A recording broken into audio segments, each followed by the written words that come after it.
Now, when you come to a city to take it, first of all, proclaim peace upon the city. And if they open their gates and surrender, then fine, take over the city.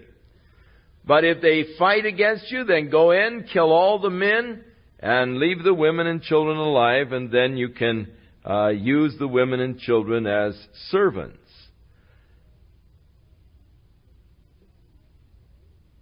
And this cattle and the spoil you may take for your own to eat of it. And thus you shall do to all of the cities that are far off, but those cities that are in the land,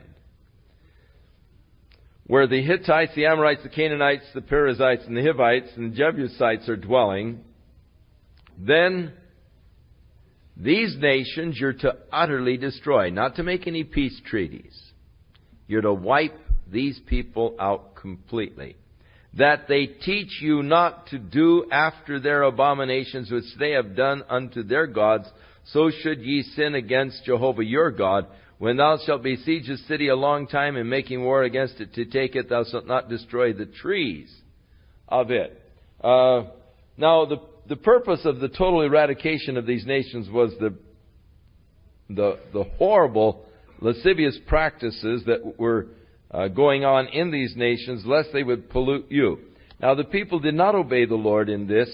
They did save some of the cities and thus became polluted, and ultimately were driven out of the land themselves because of the pollutions that they practiced after the manner of the nations that they were to have destroyed.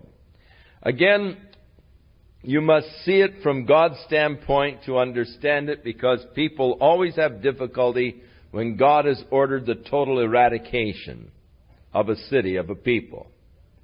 People have a difficulty understanding God's command of the total eradication, wiping out everything, everybody. The reason why God commanded this is the vile, horrible practices of these people. It would not be proper in mixed company to tell you of some of the normal practices of these people, especially in their worship. They were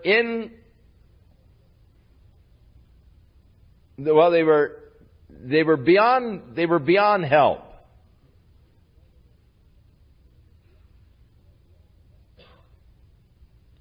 So vile, so low, there was no recovering. By their very practices, they would be, in time, eradicating themselves.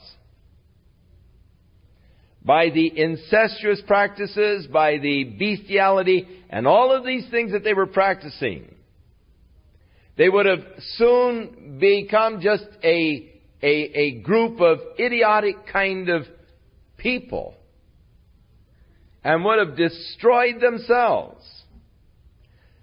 Thus, God ordered their destruction, lest by their being alive, they would pollute His people, and thus bring these polluting, destructive practices among His own people. It would be much like you being a guard at a school, watching over the kindergartners, and seeing them out there in the playground, and observing a little dog running up the street with foam coming out of its mouth, yipping and nipping at everything. And you immediately recognize the symptoms of this dog, its actions. You know that it has hydrophobia, rabies. Now, would you be justified in killing that little rabid dog before it could get on the school grounds? Or should you just sit there and say, "Oh, look at that dog. I think it has rabies. Look at it biting all of the children. My. That isn't nice. Little dogs shouldn't bite children like that." Man, I'd fire you so fast. The dog is rabid. It's going to die. It can't live. If it's got rabies, it's doomed to die. But if you don't protect those children, many of those innocent little children will also die because they'll be infected by that rabid dog. Therefore, you would be totally justified in killing that rabid dog. In fact, you would be at fault if you didn't kill that rabid dog. You would be responsible if you allowed that dog to bite the children. You would be responsible for the children's death. Therefore, for the sake of the innocent children, your obligation is to kill the rabid dog, lest it infect the children. Now, these people were like rabid dogs in that their practices were self-destructive. They were destroying themselves and would have destroyed themselves. Yet the practices, because of their nature, were infectious, and there was a danger if God's people would come in and see these vile, abominable practices, that they too might enter into some of these practices and thus become infected with this deadly sin by which God would have to then judge and eradicate His own children.